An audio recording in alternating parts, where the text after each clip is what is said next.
मतलब हिंदू समुदाय के द्वारा मुस्लिम लोगों को वहाँ पे जो रहते हैं मुस्लिम लोग वो जगह खाली करते हैं, कहा जा रहा है, मांग की जा रही है। ये तो हिंदुस्तान है, मुस्लिम और हिंदू दोनों को उतना ही अधिकार है यहाँ पे रहने का, हर चीज का बराबर का अधिकार है ना। संविधान विरोधी नहीं है। मतलब यहाँ पे ये कहना कि मुस्लिम समुदाय के जितने लोग हैं वो खाली करते हैं एक जगह का, ठीक है, हटा दो। आदमी गलत करे तो आप सबको सजा देंगे, ये कहाँ का है? मतलब नाम है वहाँ के हिंदुओं का जो ऐसा शुभ काम कर रहे हैं, जो जिसका आगाज उन्होंने कर दिया। भाई तुम लोग जो काम कर रहे हो आगे उनसे पढ़ाएगा तुम लोग को। मुस्लिम भारत में दो प्रकार के रह रहे हैं, एक यहाँ तक पैजामा पहनने वाला ऐसे, यहाँ तक दाढ़ी टोपी, एक वो मुल्ला है, एक जो एकदम सच में कुरान को एकदम पाक करके पढ़ा है, एक वो मुल्ला। ने बात किया अभी संविधान के बारे में, तो संविधान में ये नहीं लिखा हुआ है कि मुस्लिमों के लिए वक्फ बोर्ड बनाया जाए, मुस्लिमों के लिए पर्सनल बोर्ड बनाया जाए। संविधान का ठेका केवल हिंदू नहीं लेके चला है, मुसलमानों को भी लेके चलना पड़ेगा, समझ गया ना। केवल हिंदू ही ठेका लेके नहीं चलेगा। आज अगर एक भी पूछा जाए संविधान का ठेका, मुसलमान से पूछ लीजिए कि संविधान बड़ा कुरान, लेकिन वो कुरान का नाम लेगा, संविधान का जिंदगी में नाम ले लेगा। मैं यही तो कह रहा भाई कि एक देश में दो निशान नहीं चलेगा, दो प्रधान नहीं चलेगा, दो संविधान नहीं चलेगा। एक संविधान जो मेरे पे लागू होगा तेरे पे भी लागू होगा।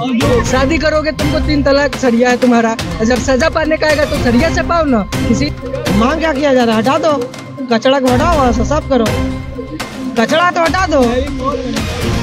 इंसान है, कचड़ा थोड़ी है, ऐसे कैसे बोल रहे हैं? किसी की बेटी बहन से बलात्कार कीजिएगा, कहिएगा कि हम इंसान है। राष्ट्र बन के रहेगा, अखंड भारत बन के रहेगा। एक ऐसी देखिए यूपी का बात हो रहा है, बिहार यूपी में भी देख लीजिए, योगी जी का बयान आया था बटों के कर्तव्य में, एकदम बिल्कुल सही बयान दिए थे। अगर नहीं जाति धर्म देखा, यहाँ अगर आदमी देखता कि जाति जाति जाति, अरे भैया जाति क्या है? पहले अपना धर्म तो देखो, बाद में तुम जाति देखना। शायरी और बोलना चाहेंगे इस बात पे कि कंधों से ऊपर छाती नहीं होती और धर्म से ऊपर कोई जाति नहीं होती। अगर दीपक ही नहीं बचा तो बाती का क्या करोगे, और हिंदू धर्म ही नहीं बचा तो जाति का क्या करोगे?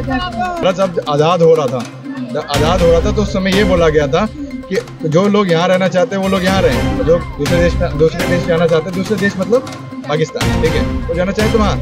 तो ये चीज़ पुराने टाइम से चली आ रही है, तो आज कैसे भगा लेंगे? जब पहले नहीं भागे तो आज कहाँ से भाग देंगे वो लोग?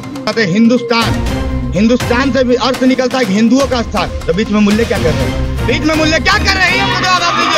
बीच में मूल्य क्या कर रहे हैं? आपने ही पूछा था कि सारे मुसलमान एक जैसे नहीं होते।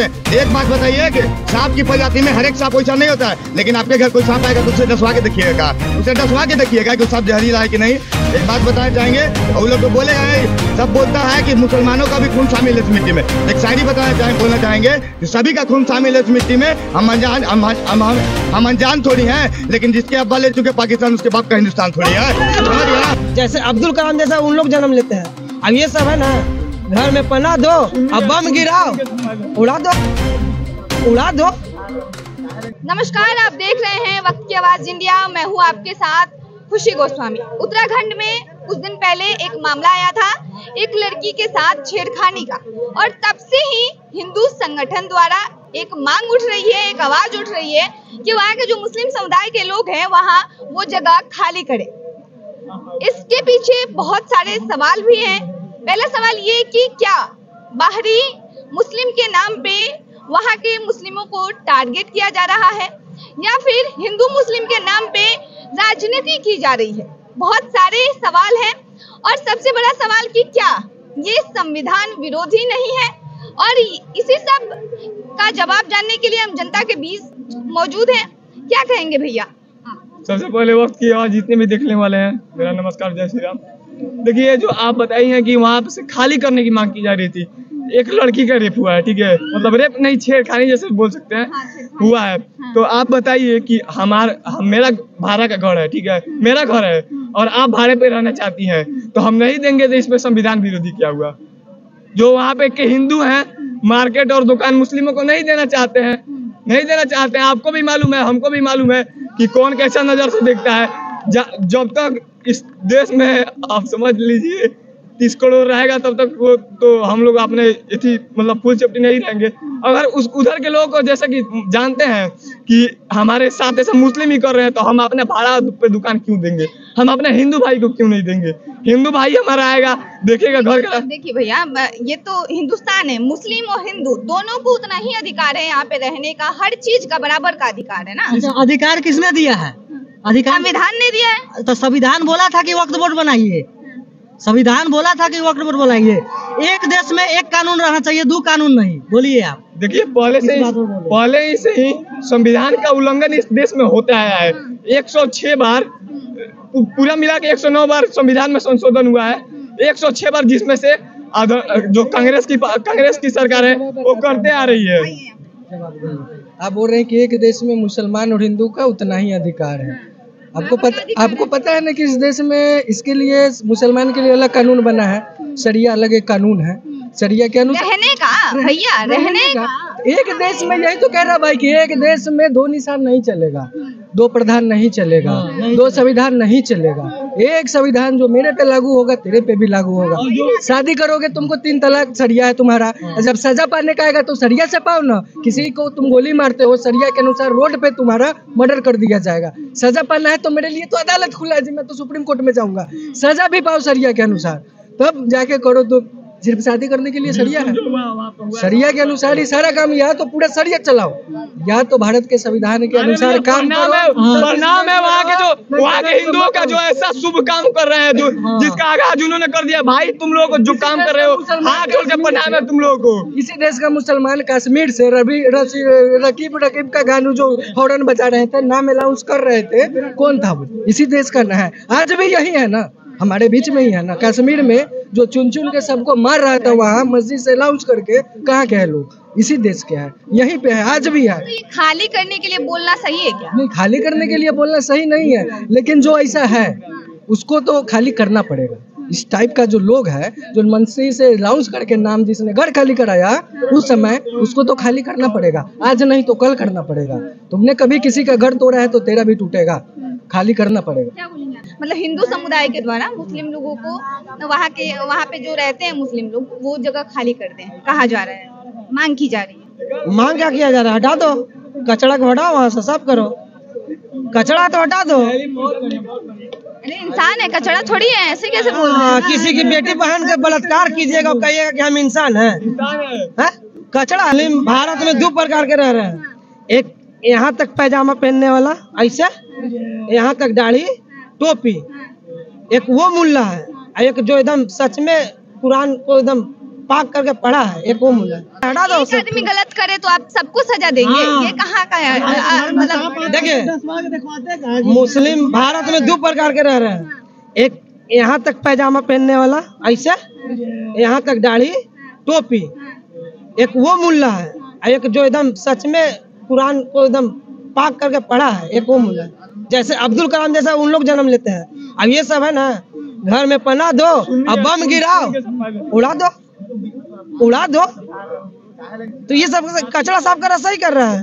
हाँ, क्या हिंदू मुसलमान, ऐसा नहीं लग रहा है कि क्या हिंदू मुसलमान के नाम पे राजनीति भी तो हो सकती है? जी, हिंदू मुसलमान राजनीति हो रही है। जैसे वहाँ पे तो राजनीति में बलात्कारों का होता है। प्रणाम है वहाँ के मुख्यमंत्री के, डीएसपी, एसपी, सबको प्रणाम है। बहुत अच्छा काम है। ये संविधान विरोधी नहीं है? संविधान? मतलब यहाँ पे ये कहना कि मुस्लिम समुदाय के जितने लोग हैं वो खाली कर दें एक जगह का। एक मिनट, ठीक है, संविधान में लिखा है कि मुसलमान क्रिश्चियन सब रहे। अब मुसलमान गलती पे गलती करेंगे तो 18 के पिछवाड़ा में सरिया उठा के कहाँ फेंकेंगे? जाओ पाकिस्तान, सबके 18 के सरिया घुसा के फेंक दे, जो वो सब काम कर रहा है। ज्यादा आपको ये सब लगेगा मुस्लिम में, हिंदू ये सब नहीं। अपना काम से मतलब भाई, ज्यादा टेंशन नहीं। आपने बात किया अभी संविधान के बारे में, तो संविधान में ये नहीं लिखा हुआ है कि मुस्लिमों के लिए वक्फ बोर्ड बनाया जाए, मुस्लिमों के लिए पर्सनल बोर्ड बनाया जाए। संविधान का ठेका केवल हिंदू नहीं लेके चला है, मुसलमानों को भी लेके चलना पड़ेगा, समझ गया ना? केवल हिंदू ही ठेका लेके नहीं चलेगा। आज अगर एक भी पूछा जाए संविधान का ठेका, मुसलमान से पूछ लीजिए कि संविधान बड़ा कुरान, लेकिन वो कुरान का नाम लेगा, संविधान का जिंदगी में नाम ले लेगा। अगर संविधान में लिखा हुआ है, देखिए हम कौन सा संविधान को मानने वाले लोग हैं? जो बाबा साहब भीमराव अम्बेडकर जो लिखे थे उस संविधान को मानने वाले लोग हैं, न कि 1954 में जो कांग्रेस पार्टी संविधान पारित की थी उस संविधान को मानने वाले लोग नहीं है। उस संविधान में क्या था कि मुस्लिमों के लिए पर्सनल लॉ बनाया गया था और ये वक्फ बोर्ड जैसा कानून बनाया गया था। तो किस लिए बनाया गया था? जब संविधान में नहीं लिखा हुआ था, किस लिए बनाया गया था ये आप बताइए। अब आज अगर उत्तराखंड में देखिए, पहली बात बताते हैं, हिंदुस्तान से भी अर्थ निकलता है कि हिंदुओं का स्थान, तो बीच में मूल्य क्या कर रहे हैं? बीच में मूल्य क्या कर रहे हैं? बीच में मूल्य क्या कर रहे हैं? आपने ही पूछा था कि सारे मुसलमान एक जैसे नहीं होते। एक बात बताइए कि सांप की प्रजाति में हर एक सांप वैसा नहीं होता है, लेकिन आपके घर कोई सांप आएगा तो उसे डसवा के देखिएगा, उसे डसवा के देखिएगा कि सांप जहरीला है कि नहीं। एक बात बताना चाहेंगे, और लोग तो बोलेगा सब बोलता है कि मुसलमानों का भी खून शामिल है इस मिट्टी में। एक शायरी बोलना चाहेंगे कि सभी का खून शामिल है इस मिट्टी में, हम अनजान थोड़ी हैं, लेकिन जिसके अब्बा ले चुके पाकिस्तान उसके बाप का हिंदुस्तान थोड़ी है, समझ गए ना?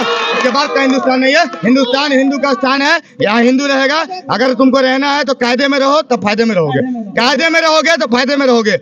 आज देखिए यूपी में, चाहे फिर असम में, एक बता दे, उत्तराखंड में हिंदू राष्ट्र की ओर चल दिया है कदम, हिंदू राष्ट्र की ओर चल दिया है कदम। अरे हम लोग मतलब समर्पण करके ही रहेंगे, एकदम हिंदू राष्ट्र बना के रहेंगे। कोई माई का लाल हिला नहीं सकता है बनाने से, किसी माई का लाल को औकात नहीं है कि हिंदू राष्ट्र बनाए तो रोक सकता, समझ गया ना? एकदम हिंदू राष्ट्र बन के रहेगा, अखंड भारत बन के रहेगा। एक ऐसी देखिए यूपी का बात हो रहा है बिहार, यूपी में भी देख लीजिए, योगी जी का बयान आया था बटों के गेटों पे, एकदम बिल्कुल सही बयान दिए थे। अगर नहीं जाति धर्म देखा, यहाँ अगर आदमी देखता है कि जाति जाति जाति, अरे भैया जाति क्या है? पहले अपना धर्म तो देखो, बाद में तुम जाति देखना। शायरी और बोलना चाहेंगे इस बात पे कि कंधों से ऊपर छाती नहीं होती और धर्म से ऊपर कोई जाति नहीं होती। अगर दीपक ही नहीं बचा तो बाती का क्या करोगे, और हिंदू धर्म ही नहीं बचा तो जाति का क्या करोगे? खंड में हिंदू संगठन के द्वारा मुस्लिम लोग जो वहाँ पे हैं उनको खाली करने की बात कही जा रही है कि वो लोग खाली कर दे, मांग की जा रही है। तो देखिए, अगर कहीं ना कहीं कुछ चीजें उचित नहीं है तभी तो कुछ ना कुछ चीजें हो रही हैं। अगर वहाँ पे कुछ चीजें निकल के आ रही हैं तो गलत है, अगर करवाया जा रहा है तो कहीं ना कहीं सही है, इसमें गलत क्या है? नहीं, मतलब मेरे कहने का मतलब है यहाँ पे कि हिंदू और मुस्लिम सबको रहने का अधिकार है, सब चीज है, तो क्या ये संविधान विरोधी नहीं है?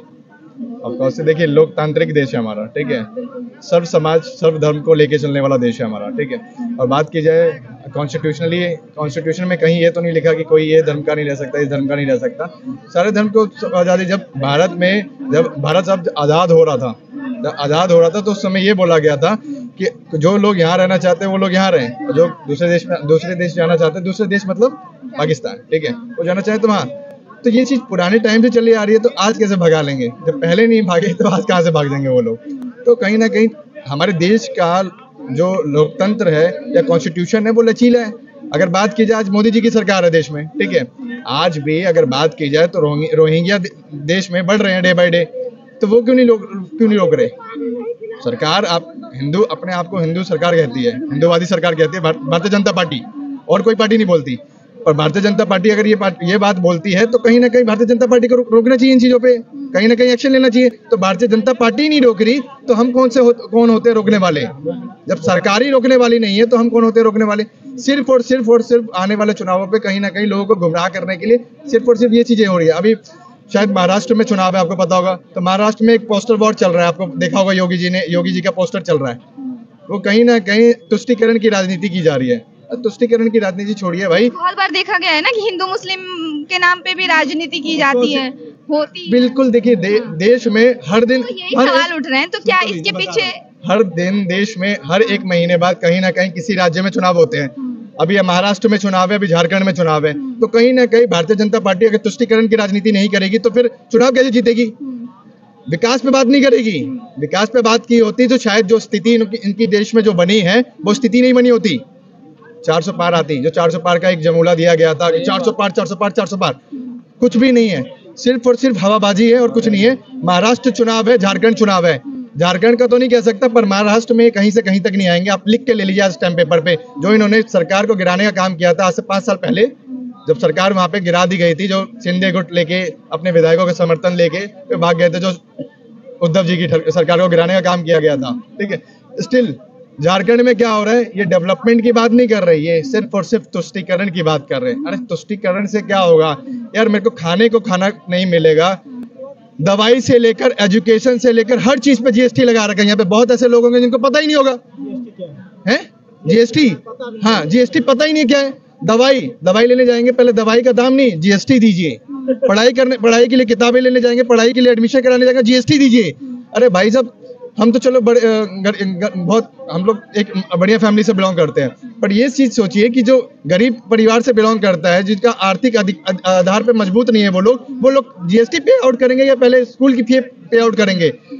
यहाँ पे बहुत लोग हैं सिर्फ और सिर्फ तुष्टीकरण राजनीति ये सब चीजों के पीछे भाग रहे हैं। जय श्री राम जय श्री राम। अरे आस्था, मैं भी हिंदू हूँ, मैं भी आस्था रखता हूँ जय श्री राम के प्रति, पर ये थोड़ी ना है कि मैं जय श्री राम को साइड में करके मैं विकास की बात नहीं करूंगा। भारतीय जनता पार्टी बहुत अच्छी तरह से जानते हैं कि यहाँ के आज के देश के युवाओं की एक नर्व्स को पकड़ लिया उन्होंने, समझ गए कि लोग क्या चाहते हैं और क्या है। पढ़ाना नहीं चाहते, पढ़ लेंगे तो पूछ लेंगे 10 बार क्वेश्चन की क्या कर रहे हैं क्वेश्चन वगैरह, पढ़ लेंगे तो क्वेश्चन नहीं करेंगे कि भाई ये फंड कहाँ से आया, आरटीआई कैसे लगाई जाती है, ये सब चीजें पता चल जाएगी लोगों को। बट आज के वक्त में भारतीय जनता पार्टी चाहती ही नहीं कि लोग पढ़ेंगे तभी तो जागरूक होंगे तभी तो कुछ होगा।